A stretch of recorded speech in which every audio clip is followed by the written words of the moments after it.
اصطفى اللهم لك الحمد ولك الشكر اللهم لا أحصي ثناء عليك أنت كما أثنيت على نفسك أما بعد فأعوذ بالله من الشيطان الرجيم بسم الله الرحمن الرحيم يا أيها الذين آمنوا بالله ورسوله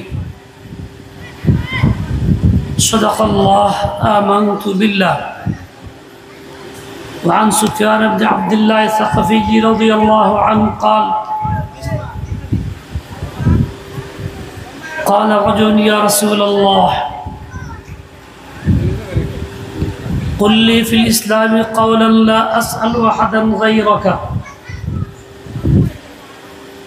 قال قل آمنت بالله ثم استقم أو كما قال عليه الصلاة والسلام محترم حاضرين আল্লাহ পাকের শুকর গুনাহগারা যুব সমাজের উদ্যোগে সিরাতুন নবী সাল্লাল্লাহু আলাইহি ওয়াসাল্লাম উপলক্ষে প্রথম বার্ষিক ওয়াজ ও দোয়ার মাহফিল আজ 9 মে 2025 ঈসাই জুমার দিন গত রাত বেশ কয়েকজন উল্লেখযোগ্য উলামায়ে কেরামের নাম এখানে আছে যারা পর্যায়ক্রমে আসবেন কথা বলবেন। আমি আপনাদের সামনে বসেছি আপনাদের নিকট দোয়া চাই এমন কিছু কথা বলার তৌফিক আল্লাহ আমাকে দেন যেই কথার মধ্যে আমারও ফায়দা হয় আপনাদেরও ফায়দা হয়। সকলেই বলেন আল্লাহ তৌফিক দান করেন। না, এই কথা বলেন আল্লাহ তৌফিক দান করেন। এটা হলো দোয়া। আমিন তো দোয়া না, দোয়া চাইলাম যে বিষয়ে সে বিষয়ে উল্লেখ করে বলবেন তার নাম দোয়া হবে। প্রথমে 3টি বিষয় আমি আলোচনা করতেছি অগোছালো। তার একটি হইল এখানে পূর্ণ বিসমিল্লাহির রহমানির রহিম লেখা আছে আরবিতে এই কাগজের উপরে। বিসমিল্লাহির রহমানির রহিম কোরআন পাকের আয়াত।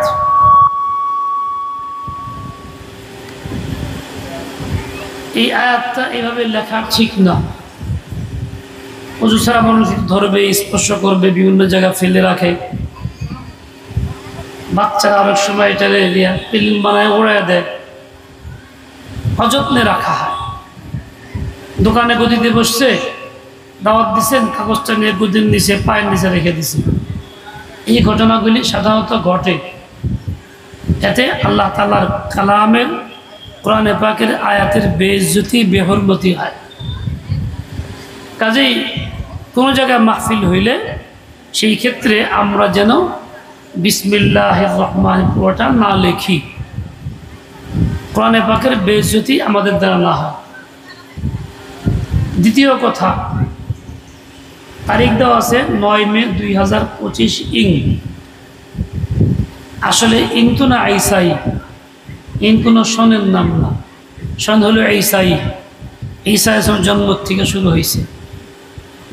ঈসা আলাইহিস আল্লাহর নবী, তিনি আমাদেরও নয় বিশ্বাস করি নবী ছিলেন, তবে হুকুম এবং শরীয়ত পালন করি মুহাম্মদুর রাসূলুল্লাহ সাল্লাল্লাহু আলাইহি ওয়াসাল্লামের। যত নবী পৃথিবীতে আসছেন ইতিপূর্বে সবাইকে বিশ্বাস করা ঈমান। আর ঈসা আল্লাহর নবী ছিলেন, বিশ্বাস করা ঈমান। ওনার থেকেই সনটা শুরু হয়েছে গণনা। এজন্য ঈসাই লেখা উচিত, বলা উচিত, ইং নয়।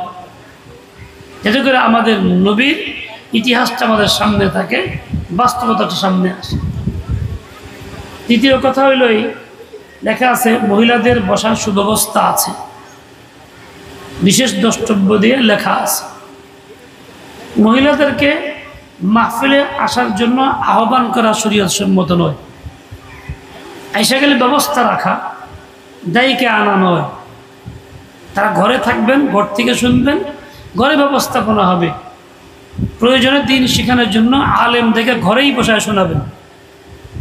ঘরের থেকে বাইর করে আয়না প্যান্ডেলে বসানো শরীয়ত সম্মত নয়। আগামীতে যারা মাহফিল ইন্তজাম করবেন আল্লাহ তৌফিক দেন, তারা এই কাজগুলি বুঝা শুনা বর্জন করবেন, যেটা সহি তরিকা মোতাবেক হয় সেই কাজটা করবেন বলে আশা করি।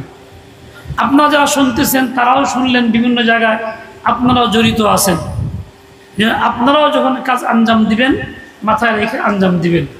আল্লাহ পাক সবাইকে তৌফিক দেন, কবুল করেন। সকলে বলি আল্লাহুম্মা আমিন। আমি কোরআনে কারীমের একটি আয়াতের অংশ আপনাদের সামনে পড়ছি। আয়াতটি সূরা নিসা আসমারা। আয়াতের মধ্যে আল্লাহ তাআলা হুকুম দিয়েছেন, ইয়া আইয়ুহাল্লাযীনা আমানু আমিনু বিল্লাহি ওয়া রাসূলিহি। সম্বোধন করছেন ঈমানদারদেরকে।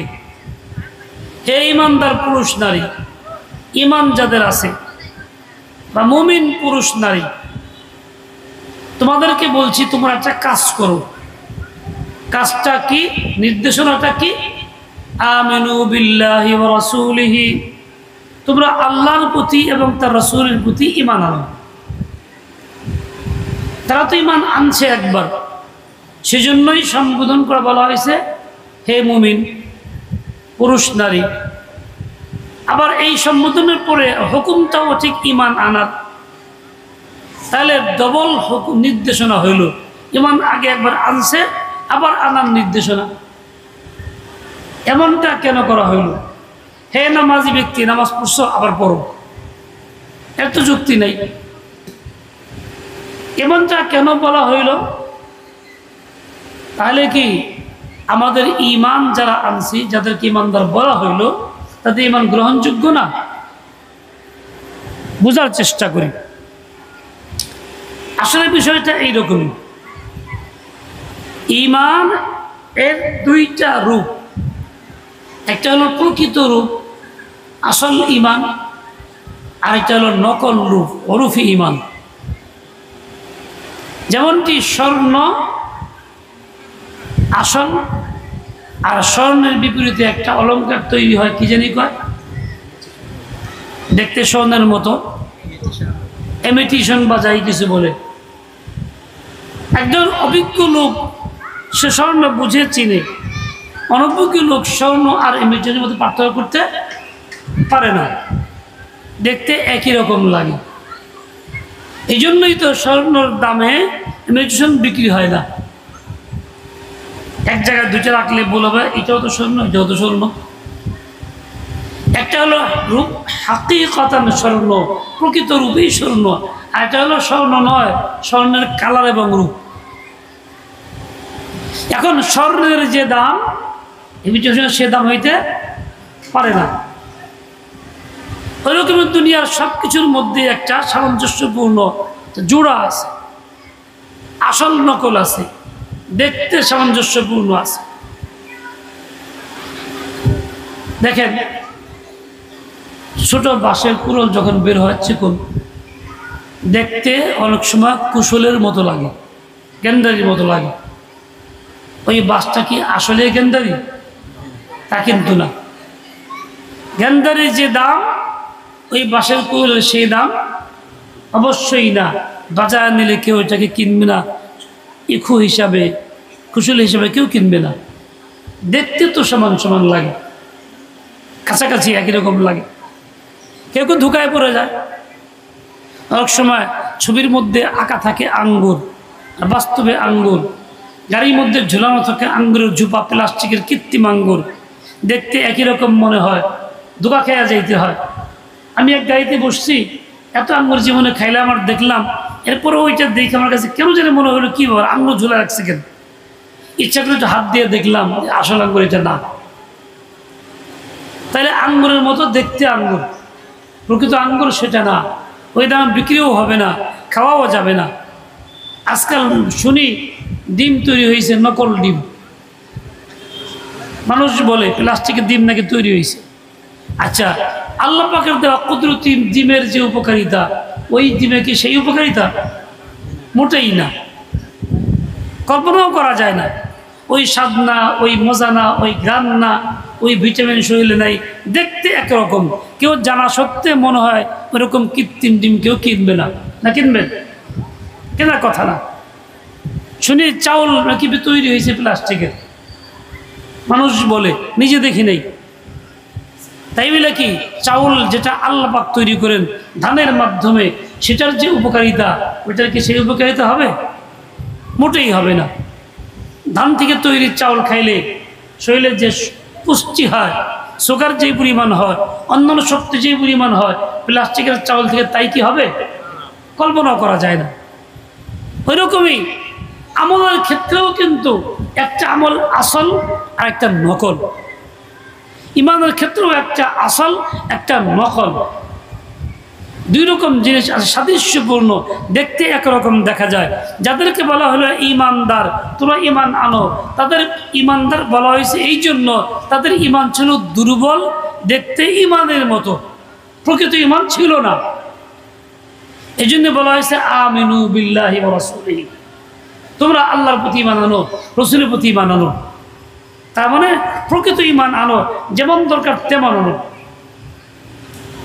ইমান তাদের ছিল বিদায় তাদেরকে মুমিন বলা হয়েছে, কিন্তু সেই ইমানটা আল্লাহর কাছে গ্রহণযোগ্য ইমান না, তাই বলা হলো আমিনু, আবার ইমান আনো, গ্রহণ করো, মানে গ্রহণযোগ্য ইমান আনো। আমরা যারা আছি চিন্তা করে দেখি তো আমাদের অবস্থাটা কি? আমাদের ইমান আছে আলহামদুলিল্লাহ, মুমিনের দাবি করি, ইমানের দাবি করি, কিন্তু আমার ইমানটা কি প্রকৃত ইমান, আসল ইমান না নকল ইমান? যাচাই করার দরকার আছে না? দরকার আছে কি না? তাহলে আমি যাচাই করি যে ইমানের কারণে আমাকে ইমানদার বলা হচ্ছে, সেটা প্রকৃত ইমান কি না, গ্রহণযোগ্য ইমান কি না। দেখেন, একদল লোক ছিল, নাম ছিল মুনাফিক, মদিনাতেই ছিল, রসুলের সঙ্গে নামাজও পড়ছে মসজিদে নববীতে। ওই লোকগুলি মুসলিম সমাজে সাহাবীদের মধ্যে বসবাস করত, রসুলের সঙ্গে বসত, মজলিসে বসত, হাদিস শুনতো, কথা শুনতো, দ্বীনি কথা শুনতো। তাদেরকে বলা হয়েছে মুনাফিক। আল্লাহ তাদেরকে মুনাফিক বলে উল্লেখ করেছেন কোরআনের মধ্যে। এমনকি মুনাফিক না সূরায় আছে একটা। মুনাফিক কিরকম? দাবি করে ইমানের, আসলে ইমান তার মধ্যে নাই, রসুলের সঙ্গে থাকে, নামাজ পড়ে রসুলের পিছনে, কিন্তু গ্রহণযোগ্য না। মুমিন সাহাবায়ে কেরাম দুনিয়ার থেকে বিদায়ী হইলে সরাসরি জান্নাত, আর ওরা মারা গেলে সরাসরি জাহান্নাম। হযরত রসুলের সঙ্গেই ছিল, সাহাবেদের মধ্যেই ছিল, দলের মধ্যেই ছিল। তারা বলতো আমরা মুমিন, ইমান আনছি। কাফেরদের কাছে নীরবে চুপচাপ গিয়ে বলতো, না রে ইন্না মাআকুম, আমরা তোমাগুলো গিয়ে আছি। মুমিন যে কইতেছি এটা শুধুমাত্র বোঝানোর লেগা, ওদের বিপদ থেকে বাঁচার লেগা, আর কিছু না। এই লোকগুলি ইমানের দাবিদার, ইমানের পরিবেশে ছিল, কিন্তু তাদের ইমান গ্রহণযোগ্য না, তাদেরকে বলা হয়েছে মুনাফিক, তারা জাহান্নামী। তাহলে ইমানের দাবিদার হইলেই সেই ইমান নাজাতের ওসিলা হয় না, প্রকৃত ইমান হইতে হয়। সে কিরকম ইমান? বলে মাপকাঠি আছে। মাপকাঠি কি? সাহাবায়ে কেরাম। ওয়াইদা কিলা লাহুম আমিনু কামা আমানান নাস, আল্লাহ বলছেন যখন ওই লোকদেরকে বলা হইতো, তো ওইরকম ইমান আনো যেরকম ইমান সাহাবায়ে কেরাম আনছেন। তারা গ্রহণ তো করতো না, উল্টা বলতো কি, আরে এরা তো বেকুফ, অগমতি মানে আনবো আমরা, উল্টা বলতো। মুনাফিকদের স্বভাব এইটা, কাফেরদের স্বভাব এইটা, ওরা এই বিষয় নিয়ে এরকমই তিরস্কার করে। বর্তমান যুগেও কিছু লোক আছে নেককার দিনদারদের অবস্থা, তাদের নজর আছে এই বেকুফ, এরা কিছু বুঝে না। আমরা অগমত হবো নাকি? যারা বর্তমান ফিতনার যুগে সন্তানকে আপন দ্বীনি ইলম শিখায় না, কেন? এই মুরব্বীরা কাঙ্গাল ভূত, অগমত হবো দরকার নেই। এদের অবস্থাটা কি? এরাও তো ঠিক ওই কাতারের লোক, যারা এরকম বলে তারাও ওই কাতারের লোক। তাহলে ইমান তো গ্রহণযোগ্য ইমান হয় না, যে ইমানের দাবি থাকা সত্ত্বেও নসিবে জুটে জাহান্নাম। আমি আপনি যাচাই করে দেখি আমার আপনার ইমানটা কীরকম। আগে সাহাবিরটা বলি, যে সাহাবির মতো ইমান আনতে বলা হয়েছে। সাহাবির ইমান কীরকম? খাব্বাব ইবনুল আরাত রাদিয়াল্লাহু আনহু 10 জন সাহাবীদের এক জামাত রাসূল পাকের নির্দেশে এক এলাকাতে যাইতেছিলেন। তাদের মধ্যে আসিম নামে একজনকে আমির বানানো হয়েছিল, বাকি 9 জন মামুর। একটা এলাকা তারা পৌঁছলে, দুর্গম এলাকা, পৌঁছলে পরে কাফেররা চতুর্দিক ঘেরাও করে। 200 লোক তাদের মধ্যে প্রত্যেকের হাতে তীর ছিল। তারা তীরের আন্দাজে পটু ছিল, খুব তীর নিক্ষেপে ঘেরাও করে ফেলে। এনারা অবস্থা বেগদিক দেখে একটা পাহাড়ের উপরে আশ্রয় দেয়, যে এত সব লোক প্রত্যেকের তীর আছে, এটা সব পারা সম্ভব না। তখন এরা নিচ থেকে তাদেরকে বলে, তোমরা এক কাজ করো, নিচে নামো, আমাদের কাছে আসো, আত্মসমর্পণ করো, তোমাদেরকে মারবো না, কথা দিলাম তোমাদেরকে মারবো না, ছেড়ে দিব। এই আগে নামি, এই ছেলে কথা বলবো আমি, তুমি তাকাও কেন? না হয় না হোক, ভীষণা লাগবো না, চলবো।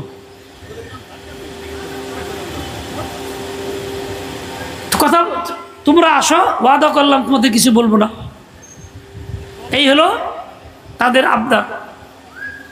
আসিম রাদিয়াল্লাহু তাআলা বললেন, এটা তো হয় না। কাফেররা বলতেছে এদের কথার কোনো নির্ভর করা যায় না, বিশ্বাস করা যায় না, এরা মিথ্যা বলতে পারে, কাজেই এদের কথায় নিচে নামা যাবে না। 3 জন সাহাবী এমন হইলেন যে 3 জন মোটেই নামলেন না, বাকিরা সরল মন তার নামছেন। প্রত্যেকে বাইন্ধা, এরপরে তীরের রশি খুলে বাইন্ধা নিয়ে যেতেছে। তাদের একজন বললেন, অসম্ভব, এখনই প্রথম গাদ্দারি করলা, আমি তো যাবো না এখান থেকে। তারা হেসাও নিতে পারে না, তার শেষ পর্যন্ত ওখানে হত্যা করছে, শহীদ করে ফেলছে। এভাবে গেছে। বাকি যে 3 জন নামেই নেই, তারা তো এইভাবেই, খাব্বাব ইবনে আরাত রাদিয়াল্লাহু সাহাবী ছিলেন, তাদের মধ্যে একজন। এর কাফেররা ধরে নিয়ে গেছে, নিয়ে বিক্রি করে ফেলছে মক্কার কাফেরদের কাছে। মক্কার কাফেররা ওনাকে কিনে নিছে, কিনে নিয়ে 1 মাস তাদেরকে পালছে, পাহারা দিছে, যে পলাইয়া যাবেন না পারে। এটা খামের সঙ্গে বান্ধা রাখছে শিকল দিয়া। উদ্দেশ্য কি? 1 মাস পরে খাব্বাবকে তারা হত্যা করবে। কেন? তাদের একজন নেতাকে যুদ্ধের ময়দানে খাব্বাব রাদিয়াল্লাহু আনহু হত্যা করছিলেন জিহাদের সময় ময়দানে, ওইটার প্রতিশোধ নিবে বান্দা। এরকম খাব্বাব রাদিয়াল্লাহু আনহু ওভাবে বান্দা অবস্থায় 1 মাস পার হয়ে গেছে। 1 মাস পরে যখন ওনাকে হত্যা করবে, একদিন বলতেছে, খাব্বাব শোনো, তুমি কি মনে করো, আজকে যদি তোমাকে ছেড়ে দিয়া তোমার পরিবর্তে মুহাম্মদকে আইনা এখানে রাখা হয়, তুমি কি এতে সন্তুষ্ট? তখন তুই ভীষণ চটে গেছেন। কি বললি? আল্লাহর দুশমন মুহাম্মদের কথা বললি, একটা পশমও যদি বলিস তো মানতে রাজি না। দেখলো যে না, সাংঘাতিক ব্যাপার, মুহাম্মদের প্রতি এত ভালোবাসা, এত বিশ্বাস, তো মজবুত ঈমান। ওরা আর কিছু সামনে আগে বাড়তে পারে না, দেখ তারা শহীদ করে দিচ্ছে এক পর্যায়ে। এই বান্দা অবস্থায় নিশ্চিত হত্যা করবে জানা আছে, এরপরেও কিন্তু রাজি হয় নাই যে মুহাম্মদকে আসলে তো হইরা আনে নাই, বান্দাও হবে না, শুধু এইটুক উদাহরণস্বরূপ বলা হয়েছে, এতেই মানতে রাজি হয় নাই। এই হলো সাহাবীর ঈমান। আমাদের ঈমান কি এতটাই মজবুত? আমাদের কিছু বলা হয়তো আমরা কীরকম ওনার মতো এত রাগ হইতাম, অস্বীকার করতাম, তা কি পারতাম আমরা? চিন্তা করা যায় না। হুযায়ফা রাদিয়াল্লাহু আনহু সহ কয়েকজনকে কাফেররা ধরে নিয়ে গেছে, এক ঘরে বন্দি রাখছে, 9 দিন পর্যন্ত ঘরের ভিতরে আটকায় রাখছে। খাবার দিছে মদ, শুয়ারের গোশত, উনি খাই নাই। 9 দিন পর্যন্ত ওভাবেই ছিলেন। কাফেররা চিন্তা করলো, বাধ্য এমনি খাইব, ইমান কই যাবো দেখা যাবে না, পেটের তা পড়লে কি করবো দেখা যাব। উনি অটল, 9 দিনের মধ্যে মোটেই একটুকেও খান নাই। এই কথা বলেন নাই যে যান বাঁচানোর জন্য ফরজ, এর জন্য হারাম খাওয়া যায় আছে। আসলেই বাস্তবে যান বাঁচানোর পর্যায়ে গেলে হারাম খাওয়া জায়েজ তো আছে, তাও তিনি গ্রহণ করেন নাই। এই হলো সাহাবেদের ঈমান। আমার আপনার ঈমান কীরকম? সামান্য খাবার আছে, ব্যবস্থা আছে, ঘর আছে, একটু ভালো করার জন্য সুদ নেওয়ার জন্য ব্যস্ত হয়ে যাই, ঘুষ নেওয়ার জন্য ব্যস্ত হয়ে যাই, একটু মজার খাবারের জন্য, একটু উত্তম পোশাক পরার জন্য, একাধিক পোশাক পরার জন্য, ঘরটাকে সাজসজ্জা করার জন্য, বাগান বাড়ি করার জন্য, যেগুলি অপ্রয়োজন সেগুলি করার জন্য আমি হারাম করতে রাজি হয়ে যাই, হারাম খাইতে রাজি হয়ে যাই, হারাম দাওয়াত আমি দেই, হারামটা গ্রহণও করি। অথচ উনি 9 দিন একাধারে না খায়া থাকলেন, সামনে মদ ছিল, শোয়ারের গোশত ছিল, হাত দিয়েও ছুঁলেন না। এই হলো সাহাবীদের ঈমান।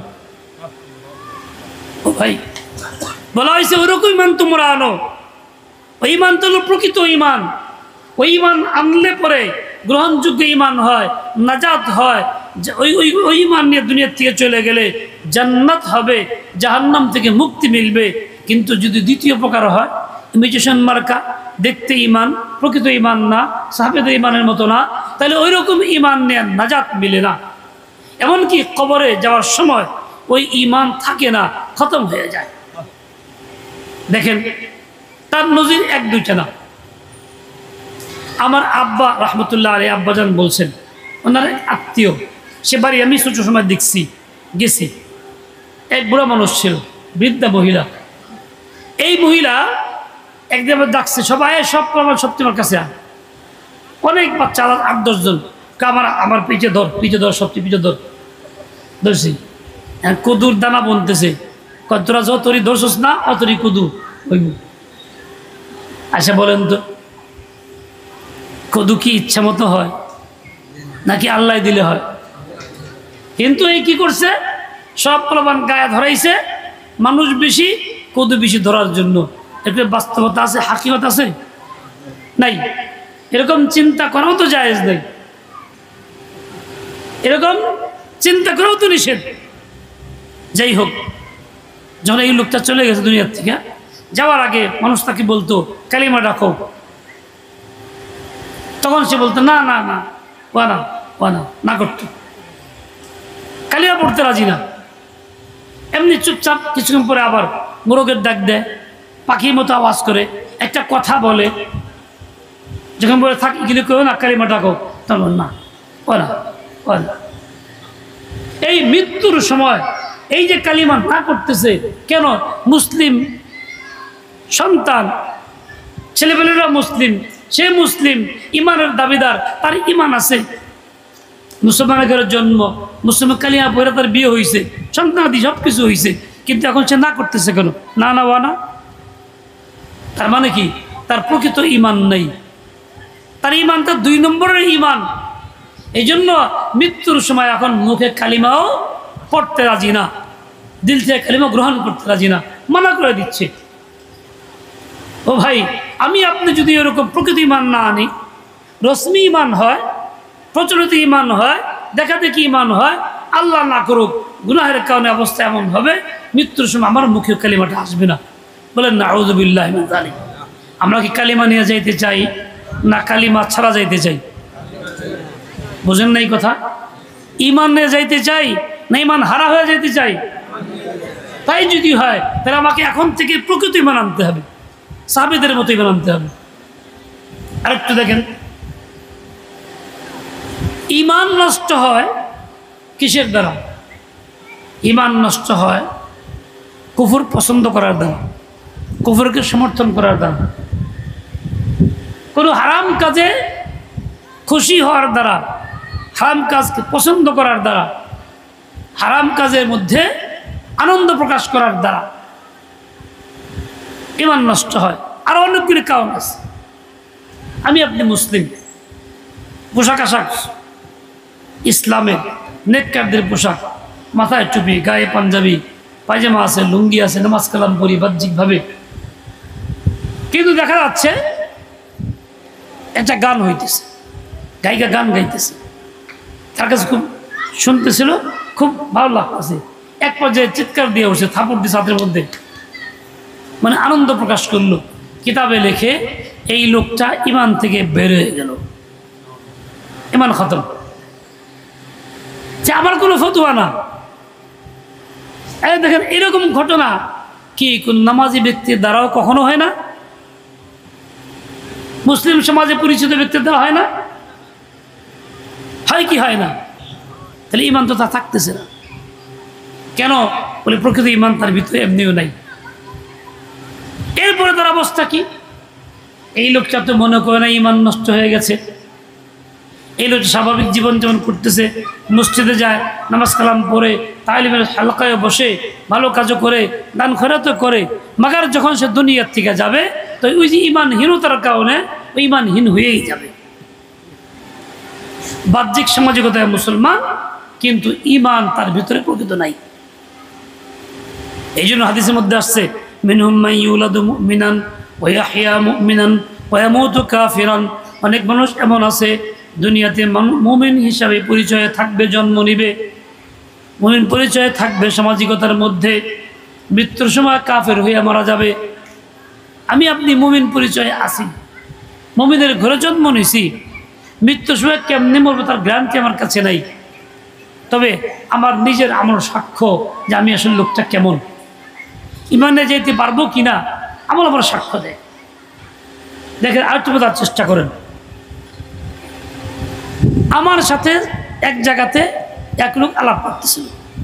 ওই লোক এমনি নামাজ কালাম পড়ে, দাঁড়িয়েও রাখছে। সে যুবক বয়সে চাকরি করতো এক এনজিওতে, চাকরির স্থলে তার অফিসার ছিল হিন্দু, তার সাথে সহকর্মীও ছিল হিন্দু মহিলা। এখন এই হিন্দু মহিলা 5 বছর চাকরি করার পরে তার স্যারের কাছে প্রস্তাব দিছে এই ছেলেকে বিয়ে করার জন্য। ছেলেটা আসলে কি মুসলিম দাবিদার, মুসলিমের সন্তান। স্যার তাকে বলছে তোমার কে তো মুখে বিয়ের প্রস্তাব দিছে, তুমি কি বলো? সে বলে স্যার তো সে হিন্দু, আমি তো মুসলমান। তাই নাকি, তুই মুসলমান? তার মানে দীর্ঘ 5 বছরে তার অফিসার, তার সহকর্মী বুঝে নাই এই লোকটা মুসলমান, এই জন্য সে বিয়ের প্রস্তাব দিছে, বুঝেই না সে যে মুসলমান। আচ্ছা বলেন তো, একজন লোক মুসলিমের সন্তান 5 বছর চাকরি করতেছে, 2 জন হিন্দু অফিসার সহকর্মী থাকতেছে, তারা জানে না এই লোকটা মুসলমান, তাহলে কি তার মধ্যে মুসলমানের কোনো লক্ষণ আছে? নামাজ কালাম আছে, দাঁড়িয়ে আছে, কোরআন আছে, কালিমা কখনো পড়ে, আল্লাহ কখনো বলে? তার মানে তার মধ্যে ইসলামের কোনো লক্ষণ বাহ্যিক কিছুই নাই। এই লোকটার কথাই প্রমাণ করে। আচ্ছা বলেন তো, এই অবস্থার দুনিয়া থেকে চলে গেলে তাহলে কি ইমান নিয়ে যাবে বলে আশা করা যায়? একজন অমুসলিম তাকে চিনে না সে মুসলিম হিসাবে, তার মানে তার জিন্দেগি, তার চাল চলন, তার সব কিছু অমুসলিমের মতোই, কোনো পার্থক্য নাই। সেজন্য অমুসলিম তাকে অমুসলিম মনে করেই বিয়ের প্রস্তাব করছে। কথা বুঝে আসছে কিনা? কে কি বুঝছেন কথাটা? কে কি বুঝছেন? তাহলে এই লোকের জীবনে বাস্তবে কি কোনো মুসলিমের লক্ষণ ছিল? ছিল না। এই লোক বলতেছে আমরা তখন দাওয়াত দিছে হিন্দুদের এক অনুষ্ঠানে, পূজার মধ্যে, ওই মহিলার বাড়িতে গেছি, ওই অফিসারও গেছে, সেখানে থাকলাম, ওদের সে পূজা পাঠ সব দেখলাম, ওদের সাথে আনন্দ করলাম, নাচলাম, গাইলাম, খুব ভালো লাগলো আমার কাছে, খুব ভালো লাগলো। আচ্ছা বলেন, হিন্দুদের অনুষ্ঠানে নাচলাম, গাইলাম, ওদের পূজা পাঠ খুব ভালো লাগলো, যেই মুসলিমের কাছে এরকম শিরক ভালো লাগে সে মুসলিম থাকতে পারে? জুড়ে বলেন, থাকতে পারে? কেন? তার ভিতরে কুফুর আছে, কুফুর কুফুর কুফুর প্রীতি আছে, কুফুরকে ভালোবাসে, শিরককে ভালোবাসে।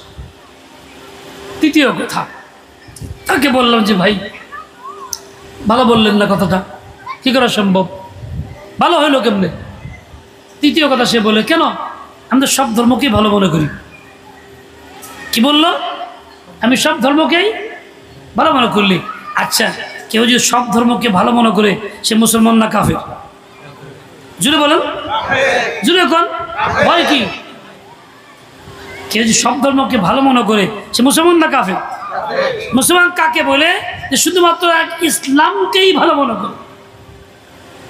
দিল থেকে ইসলামকেই মানে, অন্য যত প্রচলিত নিয়মে ধর্ম বলা হয় এই সবগুলিকে বাতিল মানে, এই সবগুলিকে ঘৃণা করে, তবেই তার ইসলাম গ্রহণযোগ্য। যদি অন্য সব প্রচলিত ধর্মের নামে যেগুলি আছে সেগুলি ঘৃণা না করে, তাহলে সে মুসলমান থাকতেই পারে না, তার ইসলাম গ্রহণযোগ্য হইতেই পারে না। তো এমন লোক যে বলে ভালো লাগলো সব ধর্মকে ভালো মনে করি, আচ্ছা এই লোকটা তো বর্তমানে ইমান নাই, তো মৃত্যু হইলে কি ইমান নিয়ে হবে? থাকবে মুসলিম পরিচয়ে, মুসলিম সমাজে, কিন্তু ইমান নিয়ে থাকতে পারবে না। যাই তো এই জন্যই তো ইমান নিয়ে যাওয়াটা কঠিন।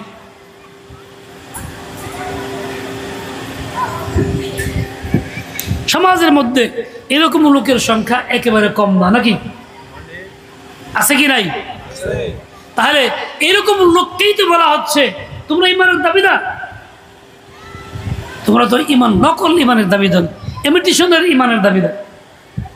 আসল ইমান আনো, আমিনু বিল্লাহি ওয়া রাসূলিহি, আল্লাহর প্রতি ইমান আনো, রসুল তার রসুলের প্রতি ইমান আনো। এমন ইমান আনো যে ইমান তোমাকে কুফর থেকে, কুফরের ভালোবাসা থেকে, কুফর পৃথিবী থেকে পরিপূর্ণ হেফাজত করবে, তোমাকে অটল রাখবে তোমার দ্বীনের উপরে, তোমার আস্থার উপরে, তোমার আকীদার উপরে তোমাকে অটল রাখবে। এমন ইমান তুমি গ্রহণ করো।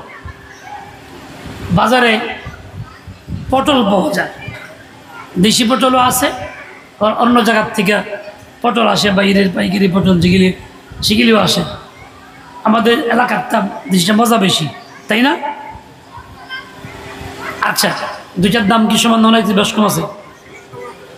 মোকাম থেকে যেগুলি আসে আর এলাকার পটল, দুইটার দাম বেশ কম না এক সমান? বেশ কম আছে। কেন? মান বেশ কম আছে, খাইতেও স্বাদে বেশ কম আছে। এবার দেখেন, কেলাকুচ থাকে, কেলাকুচ জংলা গাছের মধ্যে হয়, পাকার আগে যখন, তখন কি দেখতে পটলের মধ্যে দেখা যায় না? দেখা যায় কি না? দুইটা একত্রে বাজারে নিলে পটলের দামে কেলাকুচ কেউ কিনবেন আপনারা? দেখতে তো একই রকম। দোকানদার বললো, মিয়া কেন কিনতেছো না? এটা তো পটল। কোথায় কিসের পটল? চান থেকে পটল আপনি নিবেন না। দেখতে একরকম হইল, জিনিস একটা নয়। ইমান দুইটা, দেখতে একরকম হইল, জিনিস একটা নয়। এক ইমান আনার পরে গুনাহ চলছে, গুনাহ করে অভ্যস্ত হয়ে গেছে। এক ইমান আনার পরে গুনার প্রতি ঘৃণা পয়দা হইতেছে না।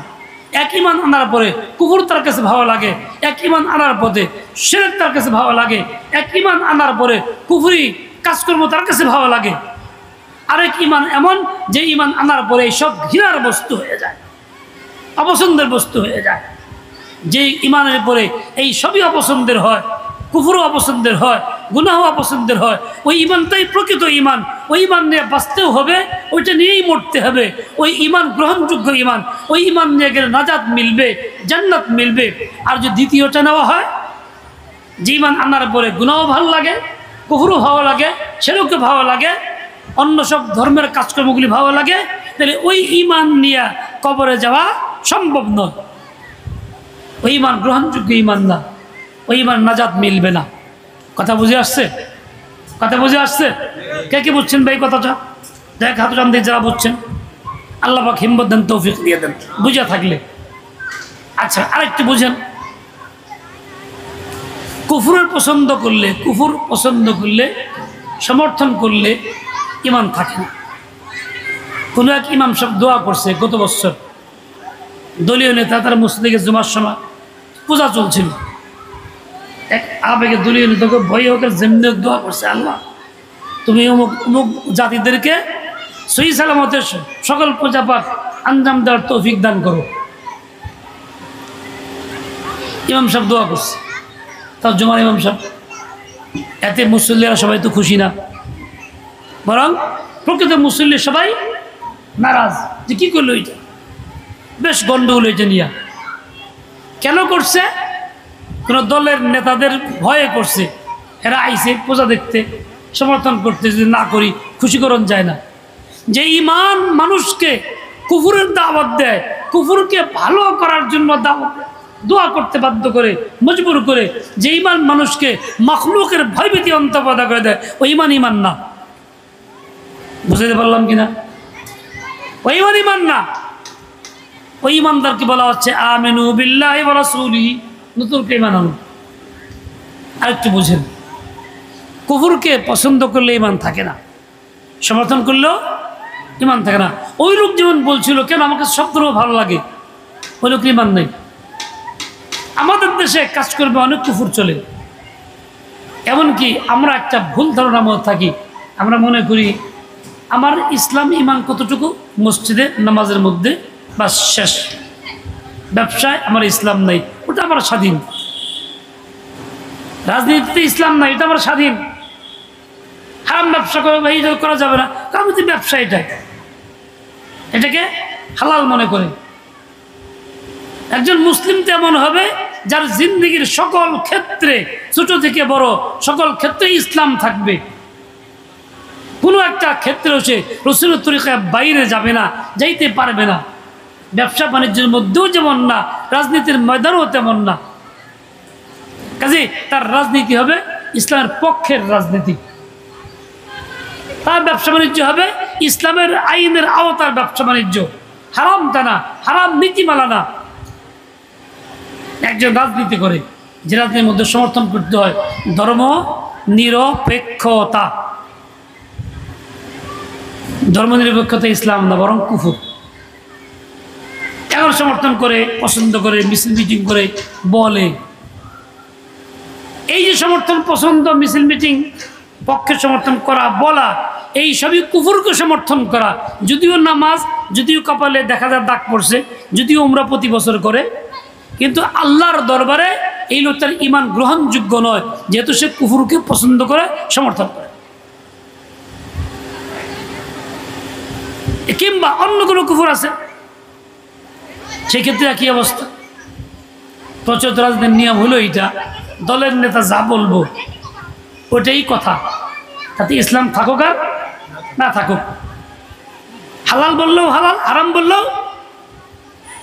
যদি কোনো ব্যক্তি ইসলাম গ্রহণ করার পরে ওইরকম চলে, তার তাহলে ইসলাম নাই। ইসলাম নাই তো ইমানও নাই, যাবে কোথায়? এই জন্য অবস্থা আমাদের মধ্যে বিরাজ করে। এই জন্যই তো বলা হচ্ছে ইয়া আইয়ুহাল্লাযীনা আমানু আমিনু বিল্লাহি ওয়া রাসূলিহি, হে ঈমানদাররা, নামে ঈমানদার, কামে ঈমানদার হও, আল্লাহর প্রতি, রাসূলের প্রতি প্রকৃত ঈমান আনো, যে ঈমান তোমাকে কুফরের প্রতি ঘৃণা পয়দা করবে। শেষ কথা, ইসলামের কোনো একটা আদর্শ, কোনো একটা কাজকে যদি কেউ অপছন্দ করে, ঘৃণা করে, তুচ্ছ করে, বিদ্রুপ করে, উপহাস করে তা নিয়ে, তাহলে সে ঈমান থেকে বের হয়ে যায়,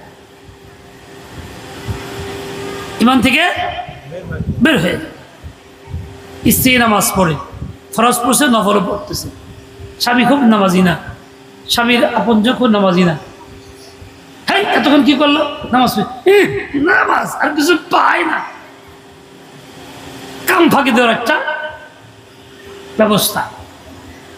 এরকম বলার লোক সমাজে নাই, আছে? ওই লোকটা যদিও মুসলিম নামে, আদম সময়তে মুসলিম, জাতীয়তা পরিচয় দেয় ইসলামের, কিন্তু প্রকৃতপক্ষে সে মুসলিম না, সে বেঈমান, ঈমানহীন ব্যক্তি।